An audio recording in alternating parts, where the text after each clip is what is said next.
ஜெபம் செய்யலாம். பரிசுத்தமுள்ள எங்கள் பரலோக பிதாவே, உம்மை நன்றியோடு துதிக்கிறோம், ஸ்தோத்திரிக்கிறோம்.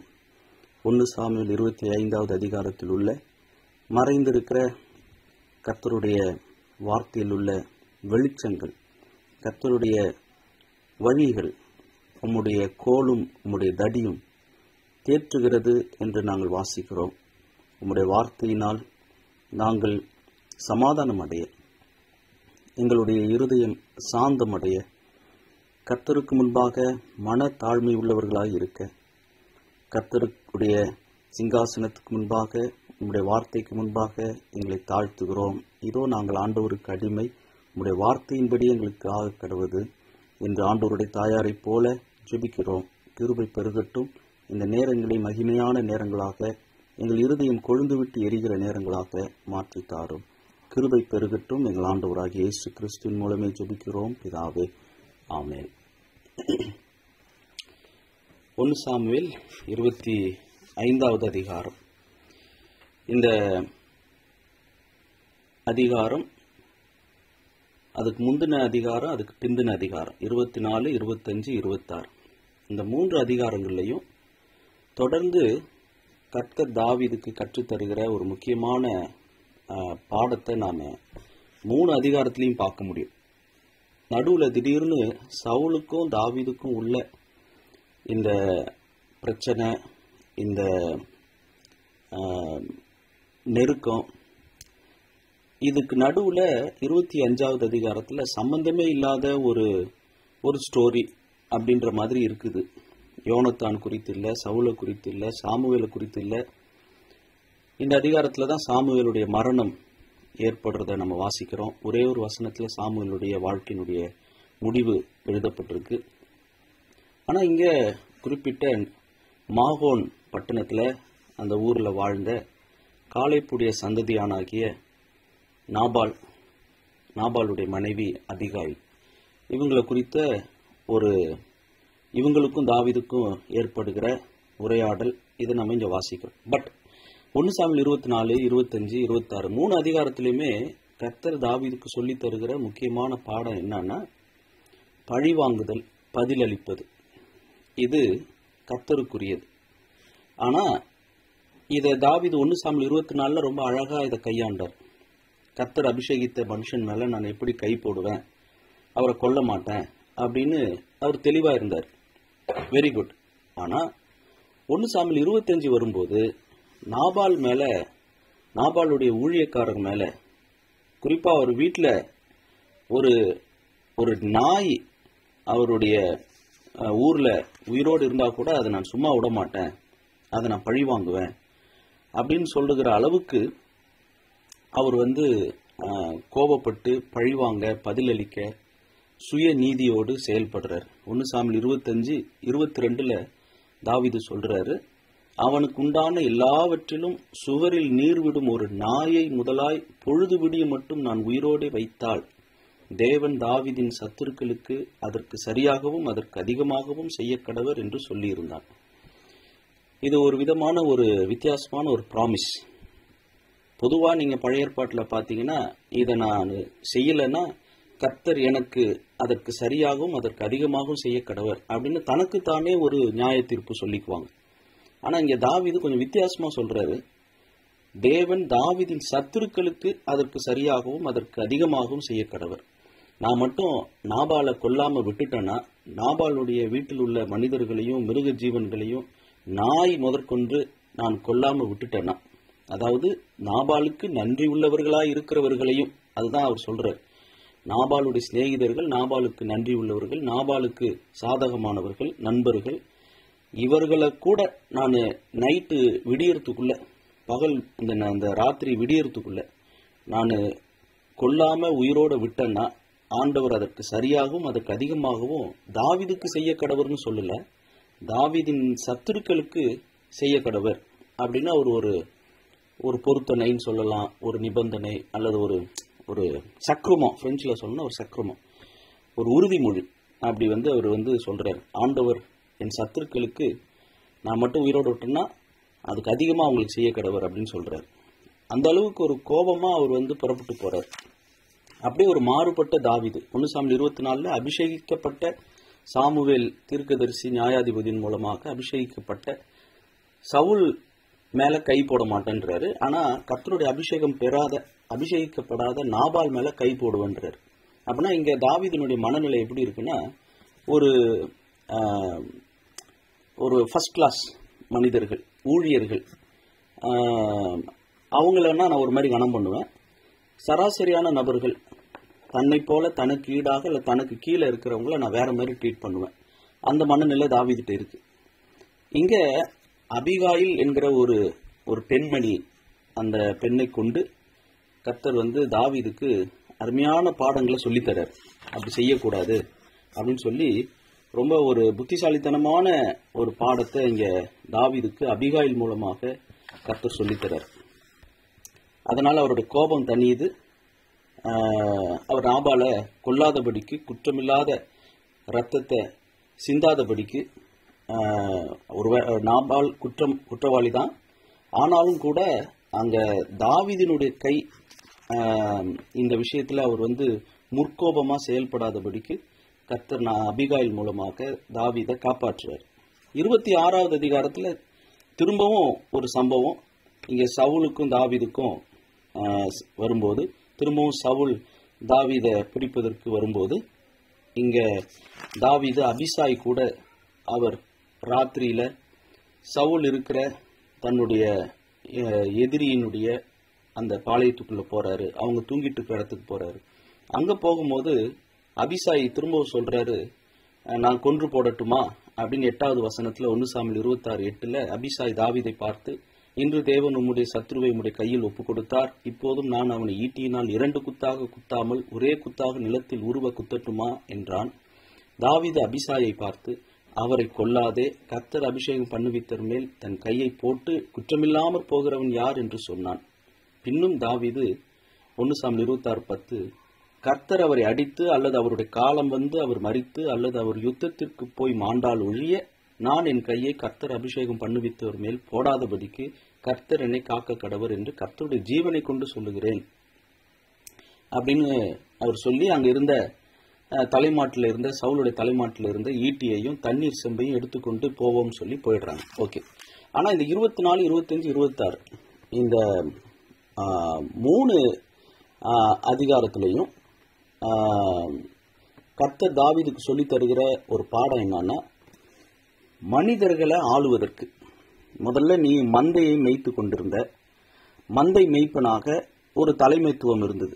மிருகங்களுக்கு தலைவனாக, அவர்களது ஒரு வருமானத்திற்கு, ஒரு தொழிலுக்கு, வெறும் மந்தை இடையன் சொன்னா வெறும் ஆடு மேய்ச்சிட்டு இல்லை தாவீது, அது ஒரு தொழில். அந்த குடும்பத்துக்கு அதன் மூலமா அவங்க அந்த ஆட்டு மயிர் கத்திரிக்கும் போது அதுல இருந்து வருகிற லாபம் அதெல்லாம் தாவீதுக்கு தெரியும். எந்த காலத்துல ஆட்டு மயிர் கத்திரிக்கப்படும், அந்த ஆட்டுத்தோல் எதுக்கெல்லாம் பயன்படுத்தப்படும், அதெல்லாம் தாவீதுக்கு தெரியும். ஏன்னா அந்த காலத்துல தோள்கள்ல தான் எழுதுவாங்க. ஸோ ஆடை வெட்டும் போதோ ஆட்டுத்தோலை விற்கும் போதோ அதை வேதபாரகர்கள், அவங்க நகல் எடுக்கிறவங்க, நியாயப்பிரமாணத்தை நகல் எடுக்கிறவங்க, அவங்களுக்கெல்லாம் தோல் தேவைப்படும். தோல்ல தான் எழுதுனாங்க, எழுதி சுருள்களில் வைப்பாங்க. அதில் ஒரு பெரிய ஒரு வியாபாரம் இருந்தது. ஸோ அவருக்கு ஒரு நல்ல ஒரு விற்பனை இருந்தது.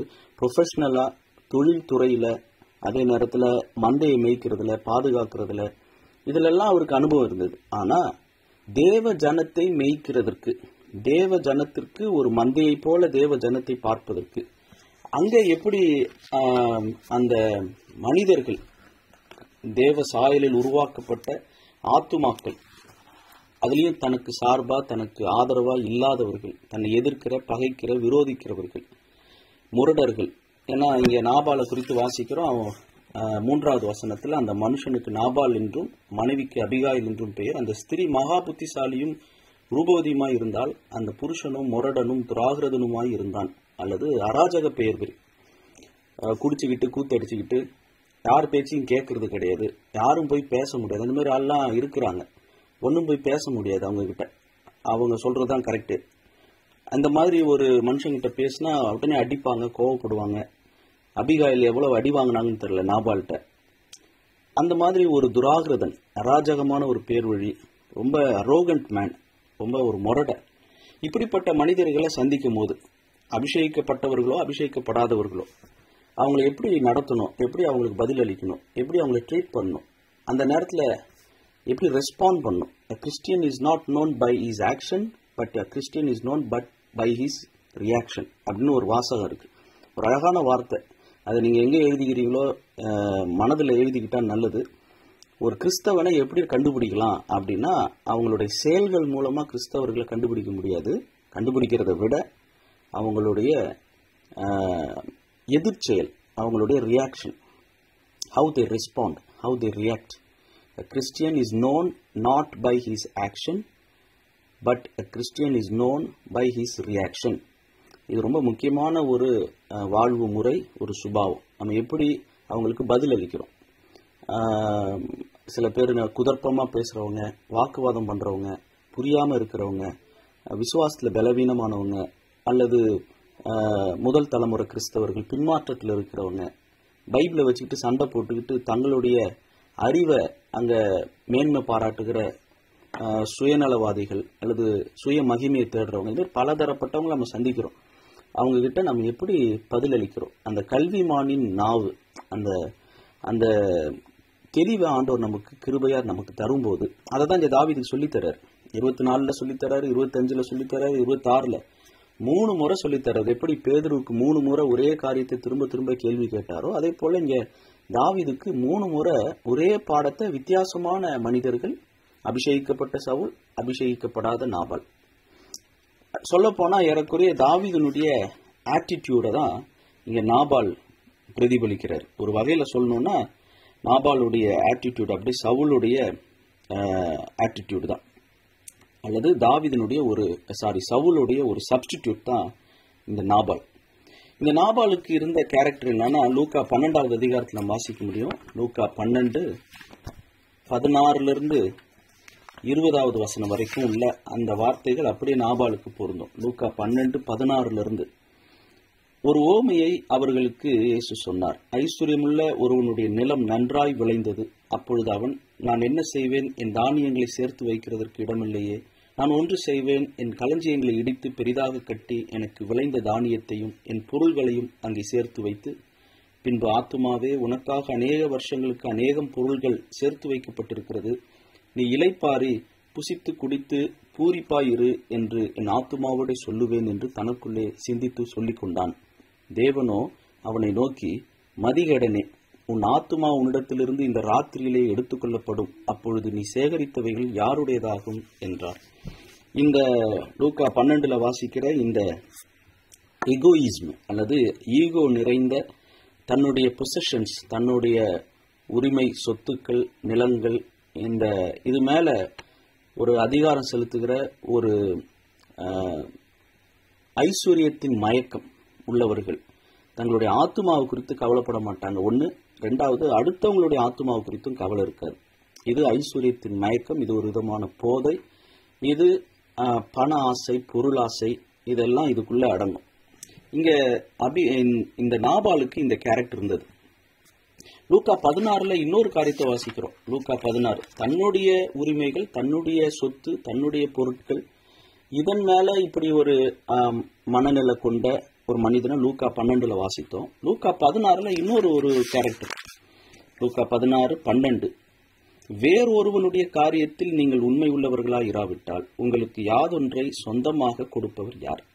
வாடகை வீடு அப்படின்னா அதை ஒழுங்கா வச்சுக்க மாட்டாங்க நிறைய பேர்.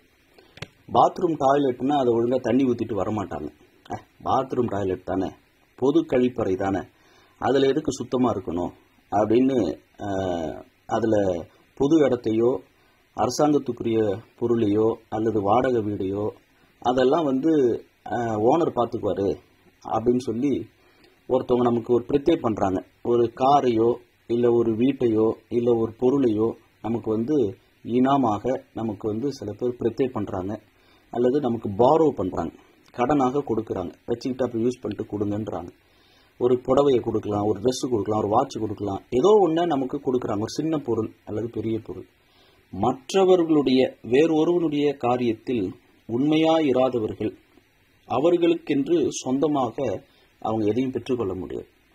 ஸோ நம்முடைய சொந்தம்னு நம்ம நினைக்கிற விஷயம், அதுல நாம் நம்முடைய ஆத்துமாவை குறித்தோ பிறருடைய ஆத்துமாவை குறித்தோ கரிசனை உள்ளவர்களாகவும், இந்த பொருட்கள் என்னுடையதல்ல, இது கர்த்தருடையது என்கிற உணர்வு இருக்கணும். 1 தீமோத்தேயு 5:6 இதெல்லாம் நாபாலுடைய கேரக்டர் ஸ்டடி நீங்க எடுத்து நீங்க நேரம் இருக்கும்போது இப்படிப்பட்ட மனநிலை கொண்டவர்கள் எப்படி இருப்பாங்க அப்படின்னு நீங்க நிதானித்து பார்த்தீங்கன்னா இந்த வசனங்கள் எல்லாம் உதவியா இருக்கும். 1 தீமோத்தேயு 5வது அதிகாரம் 6வது வசனத்துல வாசிக்கிறோம், சுகபோகமாய் வாழ்கிறவன் உயிரோடே செத்தவன். சுகமா வாழ்வது தவறு இல்லை, ஆனா சுகபோகமா வாழ்வது, அதாவது அதுல திளைத்து அதுவே முக்கியம். இம்மைக்காக மாத்திரம் கிறிஸ்துவின் மேல் நம்பிக்கையா இருப்பது, இம்மைக்குரிய ஆசீர்வாதங்கள், பொருளாதார ஆசீர்வாதங்கள், நல்ல ஆரோக்கியத்தோடு இருக்கணும். எதுக்கு ஆரோக்கியத்தோடு இருக்கணும்ன்ற கேள்வி கிடையாது. ஆரோக்கியமா இருக்கணும், ரொம்ப நாள் வாழணும், எல்லாத்தையும் ஆண்டு அனுபவிக்கணும், பிள்ளைகளுடைய கல்யாணத்தையும் பிள்ளைகளுடைய பிள்ளைகளையும் பார்க்கணும், நல்ல வீடு கட்டி சொத்து என் பேரில் இருக்கணும். அதுதான், என் பேரில் சொத்து இருக்கணும். அந்த சொத்தை வச்சு என்ன பண்ண போறீங்க அதெல்லாம் தெரியாது. என் பேரில் எனக்குன்னு ஒரு சொத்து இருக்கணும் அப்படின்னு சண்டை போடுறவங்க, அழுகுறவங்க, முணுமுணுக்கிறவங்க, முறுமுறுக்கிறவங்க கணவனாகவும் இருக்கிறாங்க, மனைவியாகவும் இருக்கிறாங்க. ஏன் கணவனான்னு சொல்றேன்னா, பெண் வீட்டாரிலிருந்து வரதட்சணையாக பிடுங்கி வாங்கணும், அல்லது தவணை முறையில் வாங்குவாங்க. சில பேர் கல்யாணம் ஆகும்போது வரதட்சணை கொடுப்பாங்க. சில பேர் நீங்க வருஷம் வருஷம் கொடுங்க, வரதட்சணை இல்லாம வேற பெண் வீட்டார் அல்லது பெண்ணுடைய பெற்றோர்களிடத்திலிருந்து பிடுங்கி வாங்குறது. அதுல ஒரு மகிழ்ச்சி, அதுல ஒரு சந்தோஷம். இது ஒரு கொள்ள கூட்டம், கொள்ளையடிக்கிற கூட்டம் இது. பெண் வீட்டார்ல மனைவிகள் எப்படி இருக்கிறாங்கன்னா, என் பேர்ல எதுவும் வாங்கி தரல அப்படின்னு சொல்லி கேட்கிற மாதிரி கணவர் நடந்துக்க கூடாது. அவங்களாகவே முடிஞ்சா 2 பேர் பேர்ல வாங்கணும், இல்லையா மனைவி பேர்லயே வாங்கி கொடுத்துட்டு போயிடணும். இதுல இந்த மாதிரி சீர்திருத்தங்கள் அடுத்த தலைமுறையிலாவது இனிமேலாவது நீங்க ஏதாவது வீடோ காரோ ஏதோ வாங்குறீங்கன்னா மனைவி பேர்ல வாங்குங்க. அது ஒரு சந்தோஷம். அது செய்யறதுக்கு ஆண்டவர் அந்த கிருபை ஞானத்தை தருவாராக. சுகபோகமா வாழாம உயிரோட செத்தவனா இல்லாம நாம பகிர்ந்தளிக்கிற மனநிலை, அட்லீஸ்ட் மனைவியோடாவது கணவரோடாவது தங்களோட நன்மைகளை பகிர்ந்தளிக்க அந்த நல்ல அறிவும் புத்தியும் ஞானத்தையும் கிறிஸ்தவர்களுக்காவது கர்த்தர் தர வேண்டும். ஏன்னா இந்த பூமியில் உள்ளவைகள் நம்முடைய ஆசை இருக்கக்கூடாது. பூமியில் உள்ளவைகளை தேடாமல்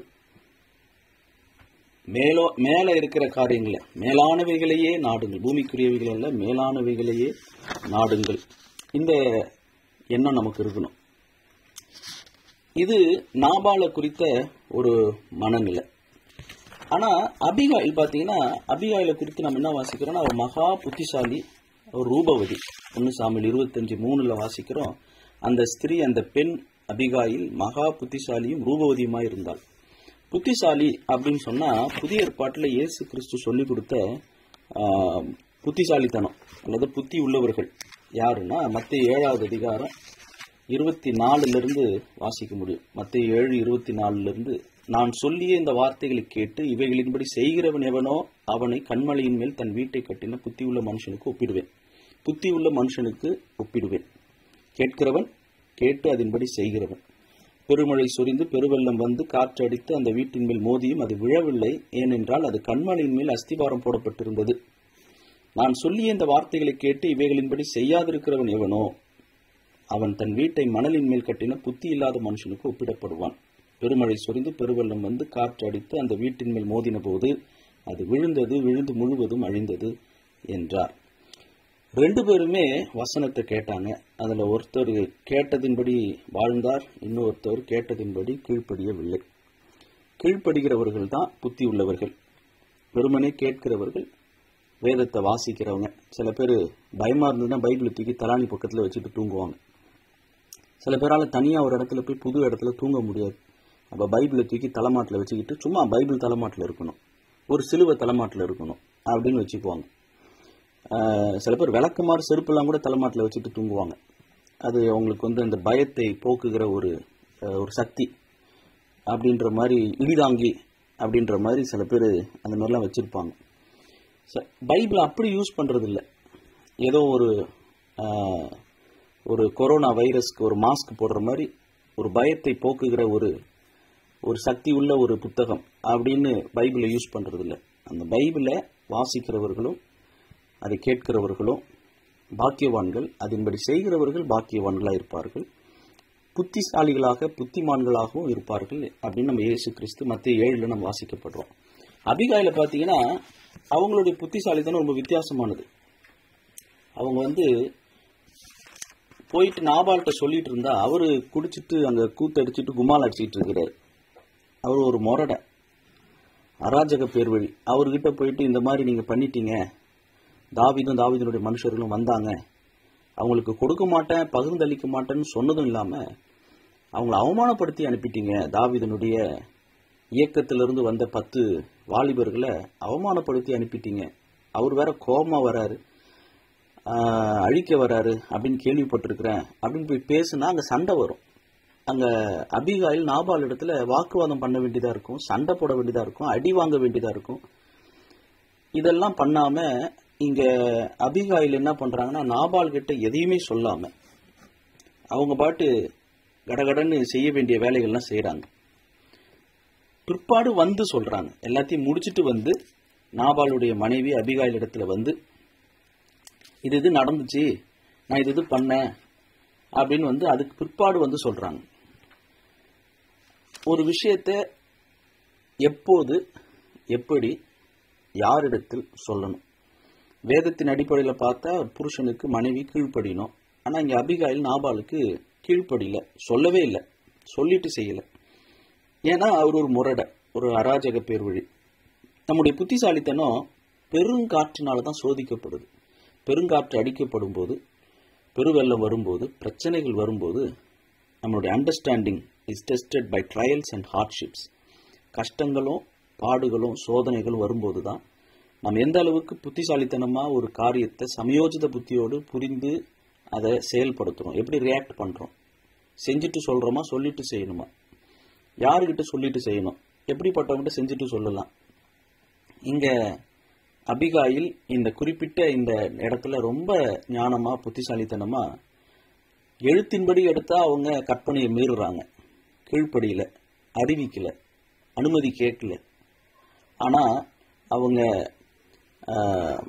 ஆவியின்படி சிந்தித்தார் அல்லது சூழ்நிலையை பார்த்தா இங்க வீட்டுக்கு மரணம் வரப்போகுது, அப்பாவிகள் சாக போறாங்க, இந்த ஒரு மனுஷனால, இந்த மனுஷனுடைய செயல்னால வார்த்தையினால குடும்பத்துக்கே ஒரு சாபம் வரப்போகுது, அழிவு வரப்போகுது. அந்த நேரத்துல எப்படி செயல்படுவது?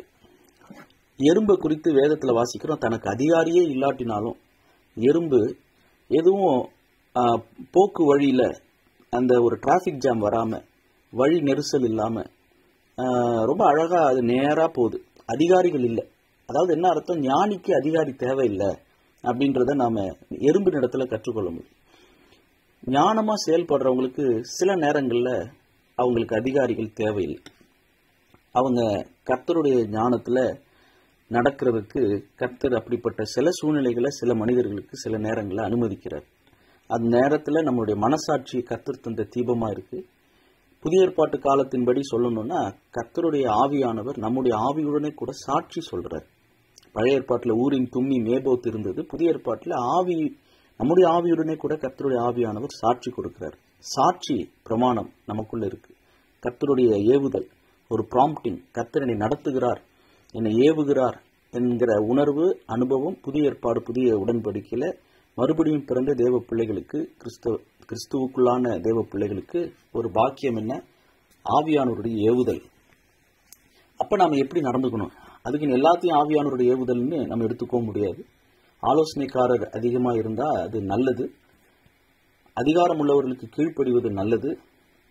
ஆனா சில நேரத்துல மோசமான அதிகாரிகள் இருக்கிறாங்க, என்ன பண்றது அப்படின்னும் போது நம்ம கர்த்தரை நம்பி கர்த்தருடைய வேதத்தில் பிரியமா இருந்து நம்ம மனசாட்சிக்கு பயந்து அந்த நேரத்துல ஞானமா நடக்கிறது, அது ரொம்ப நிதானமான ஒரு முடிவு. அங்க அபிகாயில் இந்த இடத்துல ரொம்ப அழகா இந்த சிச்சுவேஷனை ஹேண்டில் பண்றாங்க. மூணாவது இன்னொரு மனுஷனை குறித்தும் வாசிக்க முடியும். நாபாலை பார்த்தோம், தாவீதை பார்த்தோம், அபிகாயில். நாலாவது இங்க ஒரு மனுஷன், ஆச்சரியமான ஒரு மனுஷன். யாருன்னா முரடனான ஒரு அதிகாரிக்கு ஞானமுள்ள ஒரு வேலைக்காரன். இந்த வேலைக்காரன் நாபாலுடைய வேலைக்காரன் அபிகாயில்கிட்ட சொல்றாங்க, இந்த மாதிரி இப்படி இப்படி நடந்தது அப்படின்னு 14வது வசனம் 1 சாமுவேல் 25:14. அப்பொழுது வேலைக்காரரில் ஒருவன் நாபாலுடைய மனைவியாகிய அபிகாயிலை நோக்கி, இதோ நம்முடைய எஜமானுடைய சுக செய்தி விசாரிக்க தாவீது வனாந்தரத்திலிருந்து ஆட்களை அனுப்பினான். அவர்கள் பேரில் அவர் சீறினார். என்னமோ புலி சீறுவது போல அழகான வார்த்தை இருக்கு தமிழ்ல, சீறினார். அதாவது கத்தி கலாட்டா பண்ணி ரொம்ப ஒரு 3வது ஆள்கிட்டையும் கத்துவாங்க. சில பேர் ஃபோன் வந்துருச்சுன்னா சில பேர் ரொம்ப கத்துவாங்க. அவங்களுக்கு பிடிக்காம ஒன்று சொல்லிடக்கூடாது. அவங்களுக்கு பிடிச்ச மாதிரியே தான் பேசணும் எல்லார்ட்டையும். அவங்களுக்கு அது ரொம்ப பிடிக்கும். யார் பேசினாலும் தன்னை மகிமைப்படுத்தணும், தன்னிடத்துல தன்னையே மையமாக வச்சு அவங்க பேசணும். இல்லைன்னா அவங்க மூக்கு வேர்த்துரும். வீட்டில் இருக்கிறவங்களாம் சொல்ல வேண்டியது இருக்கும். மனைவி பிள்ளைங்களாம் கத்தாதீங்க, அமைதியாக பேசுங்க அப்படின்னு சொல்ல வேண்டியது இருக்கும். அவருக்கு பிபி ஏறிடும் ஃபோனில் வந்துருச்சுன்னா. இந்த மாதிரி ஒருத்தவங்களுடைய பேச்சுக்கே இப்படி ரியாக்ட் பண்ணுறாங்கன்னா, நேரில் வந்துட்டாங்கன்னா என்ன பண்ணுவாங்க? இங்கே நாபால் தாவீது அனுப்பின 10 வாலிபர் இடத்துல சீறினார் அப்படின்னு இந்த வேலைக்காரன் அபிகாயில்கிட்ட சொல்றார். 15, அந்த மனுஷரோ எங்களுக்கு மிகவும் உபகாரிகளாய் இருந்தார்கள். நாங்கள் வெளிகளில் இருக்கும்போது அவர்கள் எங்களிடத்தில் நடமாடின நாளெல்லாம் அவர்கள் எங்களை வருத்தப்படுத்தினதும் இல்லை, நமது பொருளில் ஒன்றும் காணாமற் போனதும் இல்லை. நாங்கள் ஆடுகளை மேய்த்து அவர்களிடத்தில் இருந்த நாளெல்லாம் அவர்கள் இரவும் பகலும் எங்களை சுற்றிலும் மதிலாயிருந்தார்கள். இப்போதும் நீர் செய்ய வேண்டியதை கவனித்து பார். நம்முடைய எஜமான் மேலும் அவருடைய வீட்டார் யாவர் மேலும் நிச்சயமாய் ஒரு பொல்லாப்பு வருகிறதாய் இருக்கிறது. இவரோ ஒருவரும் தம்மோடு பேசக்கூடாதபடிக்கு பேலியாளின் மகனாயிருக்கிறார். போய் முதலாளியை குறித்து முதலாளி அம்மாட்டியே சீறினார், பேலியாளின் மகனாயிருக்கிறார் அப்படின்னு சொல்லி அங்க அந்த வேலைக்காரர்களுக்கு ஒரு சீனியரா இருந்திருப்பார். ரொம்ப வருஷம் வீட்டில் இருந்திருக்கிறவரா இருந்திருப்பார். ஒருவேளை நாபால் திருமணம் ஆகிறதுக்கு முன்னாடியுமே இந்த வேலைக்காரர் இருந்திருக்கலாம். அதனால அவர் உரிமையோடு வந்து அபிகாயில்கிட்ட, முதலாளி அம்மா தான், ஆனா நீ நல்ல பிள்ளை, இந்த மனுஷன் பேலியாளின் மகனா இருக்கிறான் அப்படின்னு வந்து ரொம்ப அவர் வந்து நியாயமா பேசுறாரு. அவருடைய பேர் சொல்லப்படல. அந்த மனுஷனுடைய குறுக்கிடுதல் தான் அங்க தேவனுடைய ஒரு செயல். ஆண்டவர் அந்த மனுஷன் மூலமா, அந்த வேலைக்காரன் மூலமா, அந்த நாபாலுடைய வேலைக்காரன் மூலமா அபிகாயில்கிட்ட இதை வந்து சொன்னதுனாலதான் அபிகாயில் உடனே அந்த சூழ்நிலையை புரிந்து கொண்டு அவங்க அழகா அங்க செயல்படுறாங்க. இந்த இடத்துல நாம அந்த சிறுமியை நினைவு கூறுறது நல்லது. 2 ராஜாக்கள் 5வது அதிகாரம், 2 ராஜாக்கள் 5வது அதிகாரம் 2வது வசனத்திலிருந்து வாசிக்கிற 2 ராஜாக்கள் 5:2-3. சீரியாவிலிருந்து தண்டுகள் புறப்பட்டு இஸ்ரவேல் தேசத்திலிருந்து ஒரு சிறு பெண்ணை சிறைப்பிடித்துக் கொண்டு வந்திருந்தார்கள். அவள் நாகமானின் மனைவிக்கு பணிவிடை செய்து கொண்டிருந்தாள். அவள் தன் நாச்சியாரை பார்த்து, என் ஆண்டவன் சமாரியாவில் இருக்கிற தீர்க்கதரிசனிடத்தில் போவாரானால் நலமாயிருக்கும், அவர் இவருடைய குஷ்டரோகத்தை நீக்கிவிடுவார் என்றாள். வந்திருக்கிறது அடிமை பெண், வீட்டை விட்டு வந்த சிறுமி, சின்ன பெண், ஒரு அதோலிசாந்த், ஒரு சின்ன பொண்ணு, அப்பா அம்மா விட்டு மொழி தெரியாத ஒரு நாட்டுக்கு. யோசேப்பாவது அவர் வந்து ஒரு ஆண் பிள்ளை, இது பெண் பிள்ளை. இன்னும் பயம் இருக்கும், இன்னும் பதட்டம் இருக்கும். ஆனாலும் தனக்கு தீமை செய்து அநியாயம் செய்து தன் நாட்டு மக்கள் தோல்வி அடைஞ்சிருக்கிறாங்க. அப்படி இருந்தும் கூட இந்த சின்ன பொண்ணு இந்த இடத்துல எப்படி அவ வந்து தன்னுடைய எதிரி நல்லா இருக்கணும்னு நினைச்சா அப்படின்றது ஆச்சரியமா இருக்கு. அவளுடைய பேர் சொல்லப்படவே இல்லை. சில நேரத்துல சில மனிதர்கள் செய்கிற ஆச்சரியமான காரியங்கள் மறைந்து இருக்கு. நம்முடைய வாழ்க்கையிலையும் கூட இந்த மாதிரி நாகமான் வீட்டு அடிமை பெண் சிறுமியை போல, இந்த நாபால் வீட்டு வேலைக்காரனை போல ஒரு சில பேர் நம்மளுடைய வாழ்க்கையில வந்து போறாங்க. அது ஒரு பக்கம் நம்ம சிந்திக்கலாம். இன்னொன்னு, நாம இந்த கேரக்டர்ஸ் போல இருக்கிறோமா? நாம் இந்த நாகமான் வீட்டு அடிமை பெண் சிறுமியை போல நாம் என்னைக்காவது நல்ல வழி, நல்ல ஆலோசனை, நம்ம எதிர்க்கிற, நம்முடைய முன்னேற்றத்துக்கு தடையா இருக்கிற, விரோதிக்கிற, பகைக்கிறவங்க மட்டும் இல்லை, நமக்கு நம்ம குடும்பத்து மேலேயே ஒரு ஒரு பில்லிசூனியம் கட்டு வைக்கணும்னு நினைக்கிற அளவுக்கு போறவங்கலாம் இருக்கிறாங்களே, அவங்களுக்கு நாம் எப்படி இருக்கிறோம்? இந்த நாகமான் வீட்டு அடிமை பெண்ணை போல, சிறுமியை போல, இந்த நாபாலுடைய வீட்டில் இருந்த வேலைக்காரனை போல, இன்னும் வேதத்தில் நிறைய உதாரணங்கள் இருக்கு. நம் ஞானமாக நமக்கு தீமை செய்தவர்களையும் நேசிக்க, அவர்களுக்கு ஆலோசனை கொடுக்க, அவங்க நல்லா இருக்கணும் என்று நினைக்க, பாதுகாக்க, நாம மறைந்திருந்து இந்த மாதிரி சமாதானம் பண்ணுகிறவர்களாக நம்ம நடந்துக்கிறது ரொம்ப ரொம்ப புத்திசாலித்தனமானது. இந்த நாபால் வீட்டில் ஒரு புத்திசாலித்தனமான வேலைக்காரன், ஒரு புத்திசாலித்தனமான ஒரு மனைவி, ஆனால் அறிவு கெட்டத்தனமான ஒரு கணவன், அறிவு கெட்டு போன ஒரு ஒரு அதிபதி அல்லது ஒரு எஜமான்.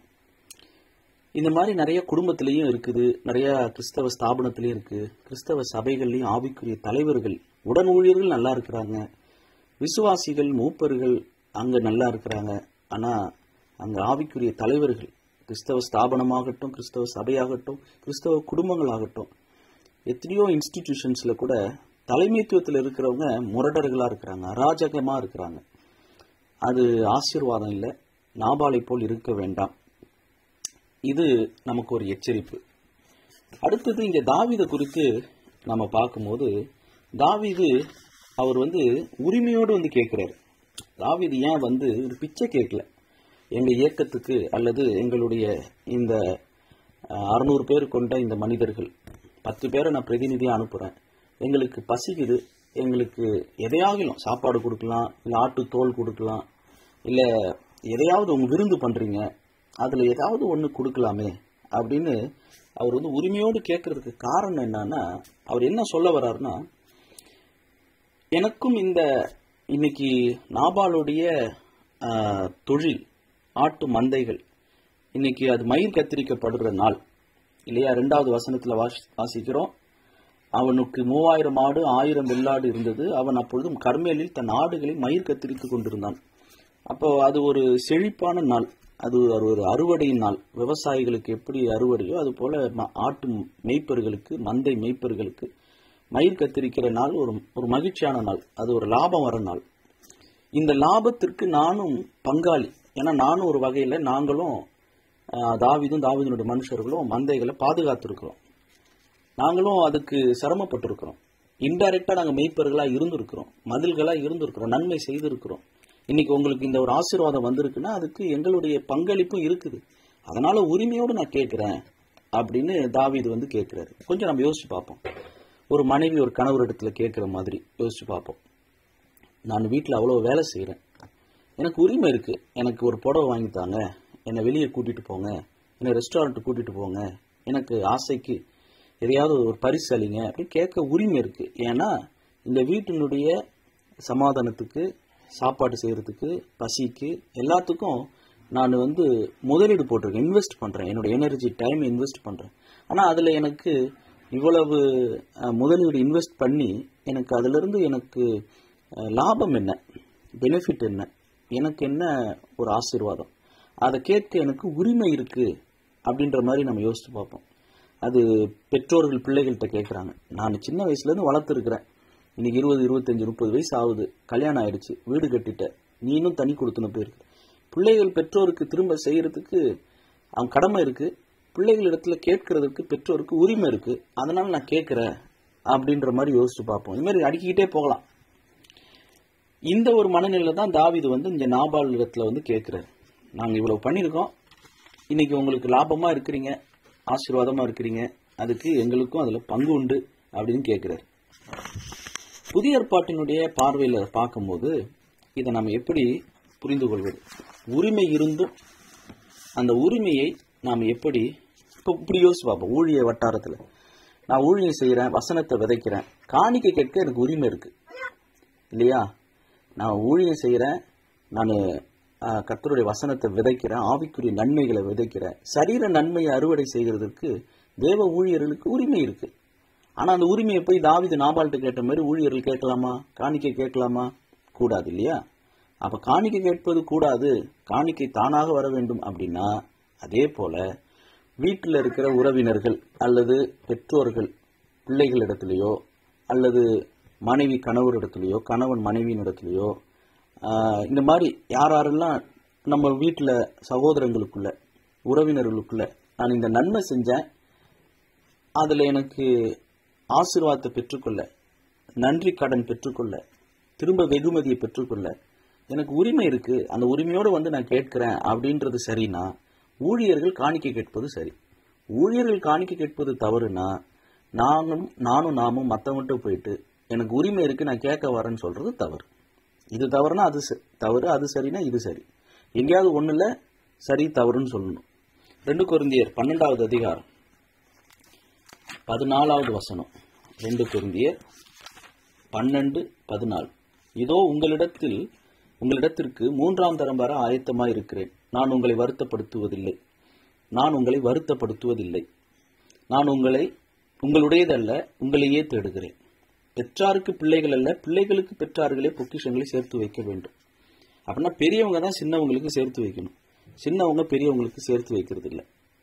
அப்படின்னா நன்மை செய்யறோம், பெற்றார்கள் தான் பிள்ளைகளுக்கு நன்மை செய்யறாங்க.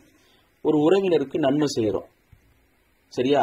அந்த உறவினருக்கு நன்மை செய்யும் போது நாம நன்மை எதிர்பார்த்து, பிரதிபலன் எதிர்பார்த்து நன்மை செய்ய கூடாது. எப்படி அப்பா அம்மா பிள்ளைகளுக்கு நன்மை செய்யும் போது பிள்ளைகள் இதை திரும்பி எனக்கு செய்வாங்க, என்னை முதியோர் இல்லத்துல விட்டுட மாட்டாங்க, என்னை வயசான காலத்துல பாத்துக்குவாங்க, பெருசான என்ன பாத்துக்குவில்லப்பா அப்படின்னு கேட்டே வளர்க்கறது. அது தானா வரணும் பிள்ளைகளுக்கு. இப்படி சொல்லி கேட்டு பிச்சை கேட்டு 5 வயசுல இருந்தே 10 வயசுல இருந்தே பிள்ளைங்கள்ட்ட மற்றவங்கள அதுப்பா அவங்களெல்லாம் விட்டுட்டாங்க அவங்க பிள்ளைங்க, என்ன நீ விட்டுறாத, அம்மாவை கடைசி வரைக்கும் கண் கலங்காம பார்த்துப்பில்ல, கல்யாணம் ஆனாலும் அம்மாவை விட்டுற மாட்டில்ல அப்படின்னு கெஞ்சி அந்த மாதிரி ஒரு எமோஷனல் பிளாக்மெயில். அதாவது பிள்ளைகளிடத்துல ஆதரவை ஒருத்தவங்க தேடுறாங்கன்னா அவங்களுடைய கணவனோ மனைவியோ போதுமான அளவு அவங்களுக்கு ஆதரவு கொடுக்கவில்லை. எனக்கு என் கணவர் இருக்கிறாரு, எனக்கு நீ தேவையில்லைன்னு சொல்லணும். எனக்கு என் மனைவி இருக்கிறாங்க, எனக்கு நீ தேவையில்லை. மனைவியின் இடத்திலிருந்து போதுமான அளவு கணவனுக்கு கிடைக்க வேண்டிய மரியாதை கிடைக்கலன்னா அந்த மனைவி மற்றவங்கிட்ட தான் மரியாதையை எதிர்பார்ப்பாங்க. மனைவியின் இடத்திலிருந்து மரியாதை கிடைக்காத மாதிரி கணவனிடத்திலிருந்து போதுமான அளவு அன்பு, நேரம், பாசம் ஒரு மனைவி கிடைக்கலன்னா அந்த மனைவி மகன் இடத்துல தான் அதை எதிர்பார்ப்பாங்க. நீங்க எப்படி உங்க மனைவியும் கணவரையும் நல்லா பாத்துக்கிறீங்களா? இல்ல பாத்துக்கலன்னா பிள்ளைங்கள்ட்ட போய் கையேந்துறீங்களா? பிள்ளைங்களை எதிர்பார்த்து இருக்க போறீங்களா? முதிர் வயதிலும் நாம் கர்த்தரை நம்பி இருக்கணும். உத்தமனுக்கு கர்த்தர் துணை. கர்த்தர் என்ன பார்த்துக்குவார். பெற்றார்கள் தான் பிள்ளைகளுக்கு சேர்த்து வைக்கணும், பிள்ளைகள் அல்ல. அதே போல நான் நன்மை செய்யறேன்னா நான் அவங்க பிள்ளை மாதிரி அவங்க நடத்தும் போது அவங்க எனக்கு திரும்ப செய்யணும்னு நினைக்க கூடாது. அப்பா அம்மா பிள்ளைன்னா பிள்ளைகிட்ட எதிர்பார்க்க கூடாது. ஊழியர்கள் தேவ ஜனம்னா ஊழியர்கள் காணிக்க எதிர்பார்க்க கூடாது. அப்ப எப்படி நான் மற்றவங்களுக்கு நன்மை செஞ்சா மட்டும் பலன் எதிர்பார்க்கலாம்?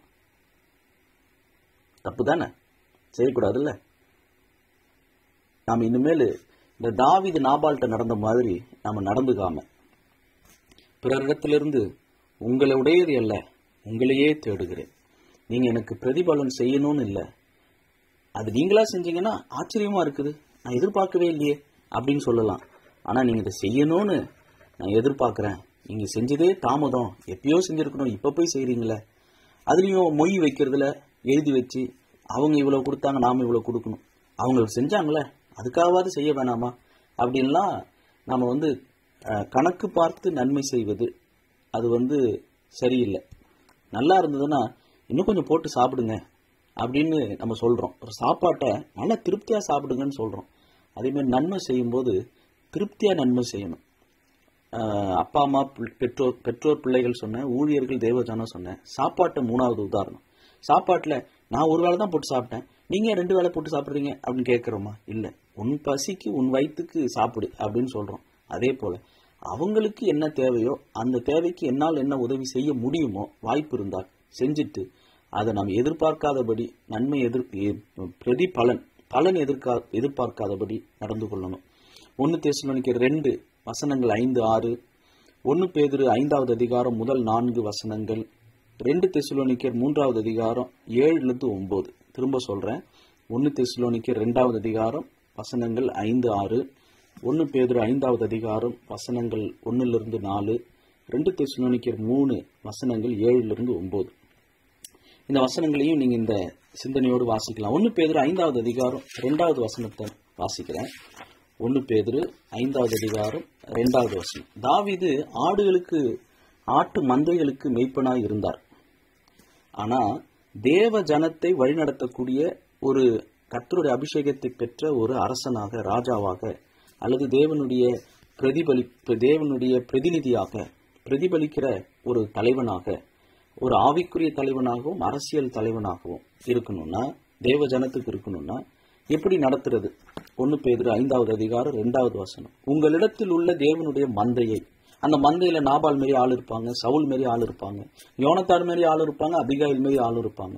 நீங்கள் மேய்த்து கட்டாயமாய் அல்ல, மனப்பூர்வமாயும் அவலட்சணமான ஆதாயத்திற்காக அல்ல, உற்சாக மனதோடும் சுதந்திரத்தை இருமாப்பாய் ஆளுகிறவர்களாக அல்ல, மந்தைக்கு மாதிரிகளாகவும் கண்காணிப்பு செய்யுங்கள். இங்க இந்த இடத்துல தாவீது நாபால் இடத்துல ஆதாயத்திற்காக, அவலட்சணமான ஆதாயம் சொல்லிட முடியாது. ஏன் அவலட்சணமான ஆதாயம் இங்க போடப்பட்டிருக்குன்னா, ஆதாயத்தை தேடுகிறவர்கள், அதாவது நான் நட்டேன், விதைச்சேன், கர்த்தர் விளைய செய்தார், அதனால எனக்கு உரிமை இருக்கு, நான் அந்த போர் அடிக்கிற மாட்டை வாய் கட்டாயாக்க சுவிசேஷத்தினால ஊழியர்களுக்கு பிழைப்பு உண்டாகணும். இந்த வசனங்கள் உண்மைதான், இல்லைன்னு இல்லை. கர்த்தர் சுவிசேஷகர்களுக்கு சுவிசேஷத்தினால பிழைப்பு உண்டாக்குகிறார், ஊழியர்களுக்கு ஊழியத்தின் மூலம் அவர்களை போஷிக்கிறார், அதெல்லாம் உண்மைதான். கூலியால் வேலையால் கூலிக்கு பாத்திரனா இருக்கிறான், கர்த்தர் ஊழியர்களுடைய தேவைகளை சந்திக்கிறார், வெரி குட், எல்லாம் ஓகே. ஆனா அவலட்சணமான ஆதாயம், இதை நான் செய்தேன், எனக்கு இது கொடுக்க கடமைப்பட்டிருக்கீங்க. எனக்கு சமீபத்தில் ஒரு அம்மாவை குறித்து நான் கேள்விப்பட்டேன், ரொம்ப ஆச்சரியமா இருந்தது. அவங்க தென்னிந்தியாவில் இருக்கிறாங்க, ஊர் பேர் சொல்லலை. அவங்களுக்கு ஆண்டவர் ஒரு கிருபை கொடுத்துருக்கிறார். அவங்க ஜெபிச்சாங்கன்னா பிசாசு ஓடும், வியாதி சுகமாகும். ஒரு அம்மா, ஒரு வயதான ஒரு அம்மா, ரொம்ப வயதானவங்க இல்லை, ஒரு 60+ சீனியர் சிட்டிசன். அவங்க ஜெபிச்சாங்கன்னா அற்புதம் நடக்கும், வியாதி சுகமாகும், பேய் ஓடும். அவங்க என்ன பண்ணுவாங்க, இது எனக்கு நம்ப தகுந்த இடத்துல இருந்து வந்த தகவல்னால நான் சொல்றேன். அவங்க ஜெபிச்சு வியாதி சுகமாயிடுச்சு அப்படின்னா, டாக்டரால தீர்க்க முடியாத வியாதிய ஜெபத்தின் மூலம் அற்புதமா சுகமாயிடுச்சுன்னா அவங்க வீட்டுக்கு வருவாங்களாம். நீங்க எப்படியும் டாக்டர்கிட்ட போவீங்க, போயிருந்தா ஃபீஸ் கட்டியிருப்பீங்க, நான் ஜெபிச்சேன், கர்த்தர் சுகமாக்குனாரு, டாக்டர் கொடுக்க வேண்டிய ஃபீஸை எனக்கு கொடுத்துருங்களேன் அப்படின்னு கேட்டு வாங்குவாங்களாம். அது ரொம்ப ஆச்சரியமா இருந்தது. ஆண்டவர் கிருபை கொடுத்திருக்கிறாரு, வரம் கொடுத்திருக்கிறாரு, சுகமளிக்கும் வரம். ஆனா அதை கூட ஆதாயமாக, அதையும் கேட்டு பிடுங்கி, உரிமை இருக்கு, நீங்க டாக்டர்கிட்ட கொடுக்க வேண்டிய ஃபீஸை எனக்கு கொடுத்துருங்களேன் அப்படின்னு கேட்டே வாங்குவாங்களாம். அது ரொம்ப பரிதாபமா இருக்குது, ஆச்சரியமா இருக்குது. அந்த அம்மாவை தான் சொன்னேன், இங்க யாரையும் சொல்லல. அந்த மாதிரி நிறைய பேர் இருக்கிறாங்க.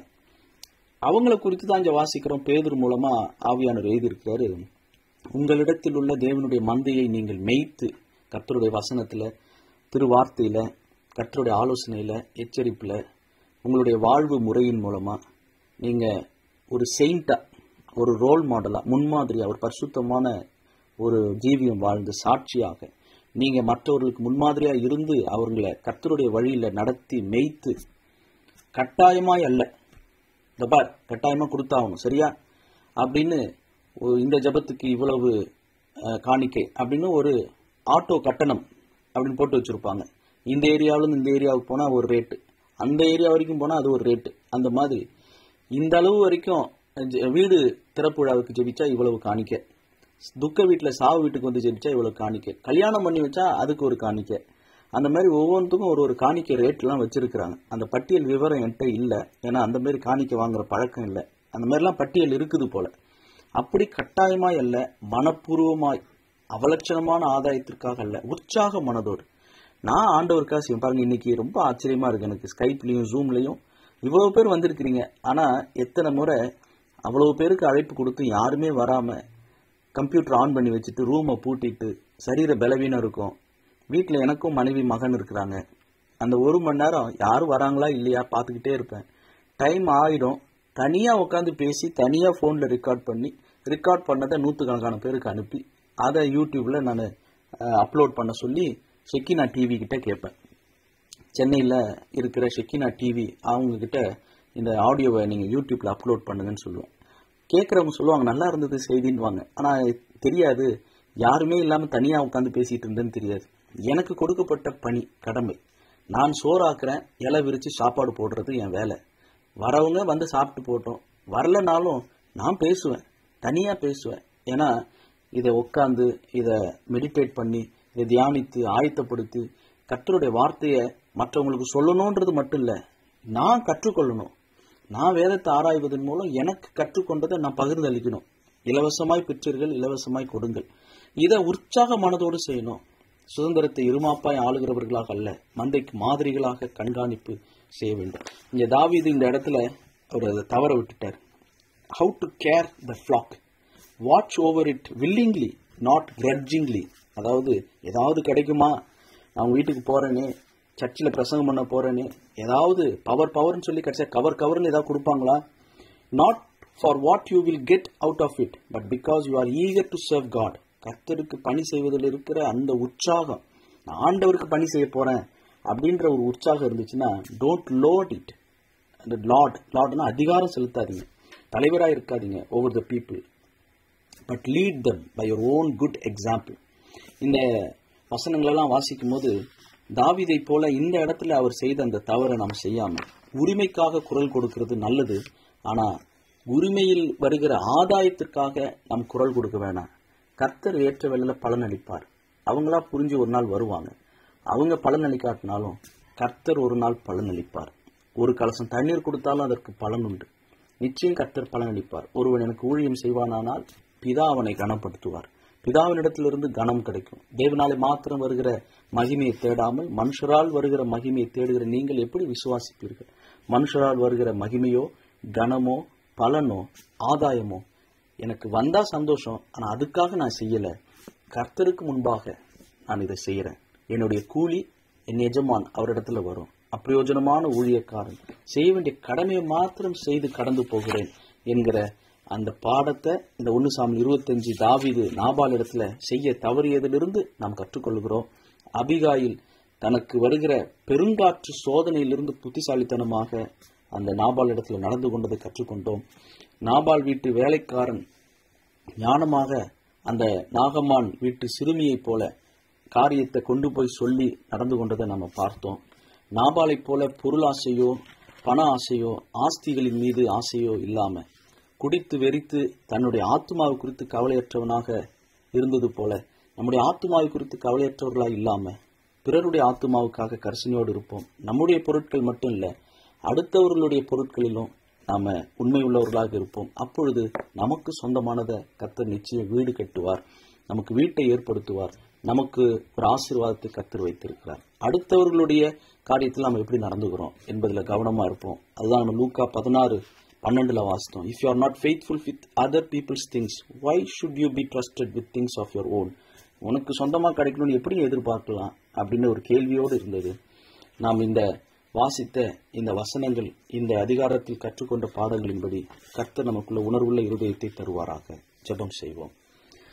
இரக்கமும் உருக்கமும் நீடிய சாந்தமும் தயவும் உள்ள தீங்குக்கு மனஸ்தாபப்படுகிற எங்கள் பரலோக பிதாவே, உம்முடைய வார்த்தை எங்களுடைய இருதயத்திற்கும் ஆவிக்கும் ஆத்துமாவிற்கும் சரீரத்திற்கும் நன்மை அளிக்கிறது. உம்முடைய வார்த்தையை அனுப்பி நீர் குணப்படுத்துகிறீர். இன்றைக்கு நாங்கள் கேட்ட இந்த நல்ல கேரக்டர் ஸ்டடிஸ், ஒவ்வொரு மனுஷர்களிடத்துல இருந்த சுபாவங்கள் எப்படி நடந்துகிட்டாங்க, தாவீது குறிப்பாக அவர் சவுலை எப்படி நடத்தினார், நாபாலை எப்படி நடத்தினார், பிற்பாடு திரும்பவும் இந்த பாடத்திற்கு பிற்பாடு சவுல் இடத்துல அவர் எப்படி நீடிய சாந்தத்தோடு நடந்து கொண்டார் என்பதெல்லாம் நாங்கள் கற்றுக்கொண்டோம். இன்றைக்கு நாங்களும் ஏதோ ஒரு துறையில நாங்கள் தலைவர்களாக நியமிக்கப்பட்டிருக்கிறோம். குடும்ப தலைவனாக தலைவியாக வேலை செய்கிற இடத்துல அல்ல ஊழியத்துல ஒரு சில பொறுப்புகள் கர்த்தர் நீர் எங்களுக்கு கொடுத்திருக்கிறீர். தலைமை பொறுப்புல நாங்கள் எப்படி நடந்து கொள்ள வேண்டும், எங்களுக்கு பழிவாங்குதல் பதிலளிப்பது எங்களுடையது அல்ல, அது உம்முடையது என்பதை நீர் இந்த 1 சாமுவேல் 24, 25, 26 மீண்டும் மீண்டும் தாவீது கற்றுக் கொடுத்தது போல எங்களுக்கு கற்றுத்தருகிறீர். நாங்களும் நிறைய நேரங்களில் நாங்கள் பதிலளித்து விடுகிறோம், நாங்கள் பழிவாங்கி விடுகிறோம். சுய நீதி முன்கோபம் முரடர்களாக அராஜகமாக நாபாலை போல நாங்கள் நடந்து கொள்கிறோம், நன்றியற்றவர்களாக இருந்து விடுகிறோம். கர்த்தாவே, நாங்கள் மனிதர்களிடத்துல எப்படி நடந்து கொள்ளணும், பிள்ளைகளிடத்துல எப்படி நடந்து கொள்ளணும், வீட்டு தோழி நண்பி சிநேகிதி மனைவியின் இடத்துல எப்படி நடந்து கொள்ளணும், கணவரிடத்துல எப்படி நடந்து கொள்ளணும் என்பதை எங்களுக்கு கற்றுத்தாரும். நாங்கள் சாந்தமும் மனத்தாழ்மையும் உள்ளவர்களாய் உம்மிடத்திலே கற்றுக்கொண்டு நாங்கள் வாழ எங்களுக்கு உதவி செய்ய பரிசுத்த ஆவியானவர் எங்களை பலப்படுத்தி சாட்சிகளாய் நிறுத்துவீராக. இந்த வார்த்தைகளின்படி எங்களுக்கு காக்கடவது, இந்த வார்த்தையை மகிமைப்படுத்தும். செய்ய வேண்டிய கடமையை மாத்திரம் செய்து நான் கடந்து போகிறேன், அப்பிரயோஜனமான ஊழியக்காரன். உம்முடைய வார்த்தை என்றைக்கும் நிலை நிற்கிறது. நாங்களும் எங்களுடைய மகிமையும் பூவைப் போலவும் புல்லின் பூவைப் போலவும் அழிந்து போகிறது. கர்த்தருடைய வார்த்தையோ என்றென்றைக்கு நிலைத்திருக்கிறது. இந்த வார்த்தைக்காக உமக்கு ஸ்தோத்திரம். சத்தியத்தை அறிந்து விடுதலை ஆக்கப்பட இந்த நேரத்தை தந்ததற்காக உமக்கு ஸ்தோத்திரம். உமக்கே துதி கன மகிமை செலுத்தி எங்கள் ஆண்டவர் இரட்சகரும் மீட்பருமாகிய இயேசு கிறிஸ்துவின் நாமத்தில் ஜெபிக்கிறோம் பிதாவே. ஆமென்.